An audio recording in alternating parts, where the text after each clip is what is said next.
Sejam muito bem-vindos ao nosso canal. Hoje eu quero compartilhar com vocês uma história fascinante e cheia de significado, contada pelo renomado professor Felipe Aquino. É uma história que nos faz refletir sobre a grandiosidade e a força da Igreja Católica, mesmo diante de tantos desafios ao longo da história. Então já deixe o seu like e se inscreva no canal, porque você não vai querer perder nenhum detalhe dessa história incrível. Antes de tudo, precisamos entender uma verdade fundamental sobre a Igreja Católica. A Igreja é uma instituição divina fundada por Jesus Cristo e sustentada pelo Espírito Santo. Ela é santa, mas é composta por nós, pecadores. Isso significa que os erros e pecados humanos não contaminam a santidade e a missão da Igreja. Essa é uma das belezas de nossa fé. E é justamente essa força divina que a sustentou ao longo de séculos, enfrentando perseguições, crises internas e até mesmo desafios lançados por aqueles que não acreditam em sua essência. E é aqui que entra a história de hoje. Imagina só, um historiador protestante determinado a desacreditar a Igreja Católica decide lançar um desafio direto ao Papa. A ideia dele era simples, ou melhor, parecia simples: ter acesso à biblioteca secreta do Vaticano. Ele acreditava que encontraria documentos que iria expor as falhas e contradições na história da Igreja e, com isso, poderia enfraquecer a fé dos católicos. Mas, o que será que aconteceu? Como o Papa respondeu a esse desafio?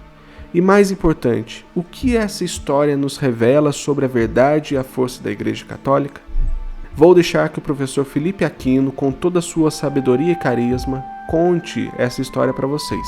Prestem atenção em cada detalhe, porque ela carrega um poderoso testemunho apologético.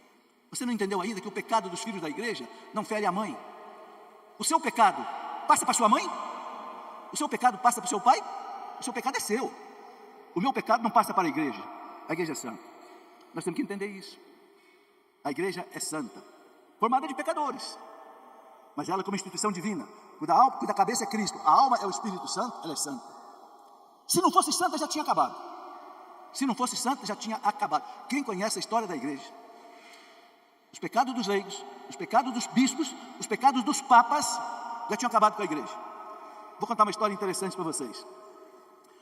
Houve um historiador protestante, muito bom historiador, chamado Ludwig von Pastor. Ludwig quer dizer Luís, von Pastor. Ele chegou para o Papa Leão XIII, ele era um historiador famoso, e ele desafiou o Papa Leão XIII, por volta de 1890, por aí. Ele disse para o Papa Leão XIII: se o senhor me autorizar a entrar no Vaticano e analisar todos os documentos que tem no arquivo secreto do Vaticano, eu prometo para o senhor que eu vou destruir a igreja. E o Papa não correu do desafio. O Papa entregou a chave do arquivo secreto para ele e disse: use o que você quiser. O Ludwig escreveu a história da igreja em 40 volumes, cada um dessa grossura. Eu conheço essa coleção, que ela tem aqui na faculdade aqui em Lorena das Irmãs Salesianas, é escrita em espanhol. Quando Ludwig terminou o trabalho dele, depois de vários anos, ele foi conversar com o Papa Leão XIII. E aí o Papa o atendeu e disse: agora, você vai destruir a igreja? Ele disse: não, eu vou me tornar católico. O Papa: o quê? Você não é protestante e disse que ia destruir a igreja? Eu vou me tornar católico, Santo Padre. Por quê? Porque se vocês, papas, bispos, leigos, não destruíram a igreja, é porque essa igreja é divina. Senão já tinha acabado. E o Ludwig von Pastor se tornou católico por causa disso. Gente, que coisa fantástica. Não se assustem com os erros dos filhos da igreja. Os filhos da igreja nunca vão destruir a igreja, porque Nosso Senhor disse: as portas do inferno jamais prevalecerão contra ela. Gente, Jesus, Ele deixou duas coisas para a igreja que são a nossa alegria, a nossa esperança. Primeira coisa que Jesus disse para a igreja: nunca ela será vencida. Ele não prometeu que a igreja não sofreria, mas Ele prometeu que ela nunca seria vencida. Um outro livro que eu escrevi, eu chamei de O Triunfo da Igreja, porque a igreja nunca foi vencida e nunca vai ser vencida. Vocês sabem que logo que Jesus subiu para o céu, começou a perseguição dos judeus contra a igreja. Mataram São Tiago Maior, mataram Santo Estevão, perseguiram São Paulo de tudo que foi formas. Mas a igreja passou pela perseguição dos judeus no primeiro século e continuou. Aí Pedro e Paulo foram para Roma, e a igreja enfrentou 250 anos de perseguição do Império Romano. Os Césares quiseram massacrar a igreja. Nero, Trajano, Vespasiano, Décio, Domiciano, Diocleciano, esmagaram a igreja. Mataram mais de 100 mil católicos cristãos nas arenas jogadas para os leões, nas cruzes de Roma. Mas o que aconteceu? No ano 330 ou 313, um imperador se converteu ao cristianismo, Constantino, porque sua mãe Santa Helena já tinha se convertido. E Constantino proibiu, pelo Edito de Milão, ele proibiu a perseguição aos cristãos. Mas ele não acabou com o paganismo continuou. Isso em 313. Quando foi em 380, um outro imperador, agora mais cristão, mais católico, chamado Teodósio o Grande, por um outro decreto de Tessalônica, o grande Teodósio, ele oficializou o cristianismo como a religião do Império Romano. Aquele império que massacrou a igreja durante 250 anos, esse império se tornou cristão, pelo sangue dos mártires, pela sabedoria dos doutores da igreja, pelo testemunho das mulheres cristãs, pelo testemunho dos escravos e escravas cristãos, aquele império se tornou cristão. Então, o maior historiador da igreja, que se chama Daniel Ruppes, francês, que escreveu a história da igreja em 10 volumes, Daniel Ruppes diz que a espada romana se curvou diante da cruz de Cristo. Olha que imagem maravilhosa. Aquela águia romana, aquela águia que simbolizava o império, aquela águia se curvou diante da cruz de Cristo. Daniel Ruppes diz que foi a revolução da cruz, não a revolução da espada, foi a revolução da fé, a revolução da oração, a revolução do sangue derramado nas arenas romanas, que fez com que aquele império se curvasse diante da cruz de Cristo. Que coisa linda, meus irmãos, essa é a nossa fé. Jamais a igreja foi vencida. Depois, vocês sabem, veio a perseguição terrível do comunismo, que arrasou com a igreja na Rússia, na China, no Laos, no Camboja, no Vietnã, em Cuba, mataram 100 milhões de pessoas. A igreja venceu a revolução comunista.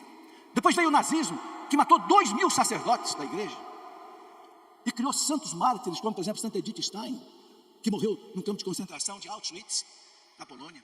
E a igreja passou pelo nazismo. E depois veio a Revolução Francesa, 1789, que matou 17.000 sacerdotes guilhotinados e 30.000 religiosos. E a Revolução Francesa passou e a igreja continuou na França. E veio a Revolução Espanhola, veio a Revolução Mexicana, veio 1000 perseguições e a igreja continua aí mais forte do que nunca. Porque as portas do inferno nunca prevalecerão contra ela. Essa é a nossa alegria, a nossa esperança. E tem outra coisa muito bonita que Jesus garantiu para a igreja: infalibilidade. A igreja não erra. Você pode ficar assustado de eu dizer isso. Como, professor, a igreja não erra?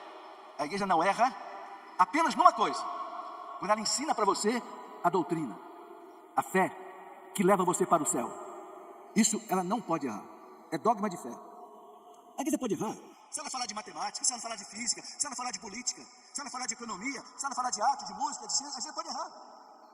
Mas ela não pode errar quando ela aponta para você o caminho do céu. Quando ela ensina o credo, quando ela ensina os sacramentos, quando ela ensina a moral católica, os mandamentos, e quando ela ensina você a rezar. São as 4 partes do catecismo, né? Incrível, não é mesmo? Essa história nos mostra que a Igreja Católica não é apenas uma instituição humana sujeita ao tempo e às pressões do mundo. Ela é divina em sua origem e missão, e a verdade que ela guarda não pode ser abalada por desafios externos ou crises internas. O historiador protestante achava que encontraria contradições, mas acabou se deparando com uma igreja sólida, sustentada por séculos de fé, razão e verdade. E você, o que achou dessa história? Deixe seu comentário aqui embaixo e compartilhe com seus amigos. Vamos espalhar esse testemunho e fortalecer nossa fé. E é claro, não se esqueça de curtir o vídeo e se inscrever no canal para continuar acompanhando conteúdos como este. Que Deus te abençoe e até o próximo vídeo.